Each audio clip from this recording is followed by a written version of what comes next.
জলপরিগুলো কোথায় যাচ্ছে রে? এই বাবারি বাবারি, অন্তরা মুতা দিয়েছে কি গরম। এ বাবা, অন্তরা তো সেই সাইজের মুতেছে। অনেক জল এবারও করছো। এ বস্ত্র হরণ হচ্ছে, বস্ত্র হরণ, এ বস্ত্র হরণ হচ্ছে, এখানে বস্ত্র হরণ হয়ে যাচ্ছে। এ বাবা, কি বাবা, সত্যি সত্যি আমরা গাই দিয়ে শুয়ে থাকি যাবো।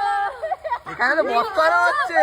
এটা নীলকচ্ছপ না, আমাদের এখানে এসে আর ক্যামেরাম্যান বলছে না তো দুধের ওপর কি পড়ে আছে, এগুলো বলছে না কি হচ্ছে, এগুলো বললে কিন্তু হবে না। আর ওই যে এই যে কথাটা যে একটা কাঁকড়া পিঠে উঠে গেছে, এটা আরেকবার বলবে। হ্যাঁ, আর নামবো না, আমার ভয় লাগছে। আরেকবার আরেকবার, ঠিক আছে? এই জলপুরি। হ্যাঁ, আমি জলপুরি বলে বলবো, একটা কাঁকড়া পিঠে উঠে গেছে, ঠিক আছে? রেডি 3 তুই ওটাতে আমার ফুলে অন্য মাছ এসে ঝাপাঝাপি করছে, আমি এগুলো একদম পছন্দ করি না। কিন্তু আমার জায়গা আসল মতো।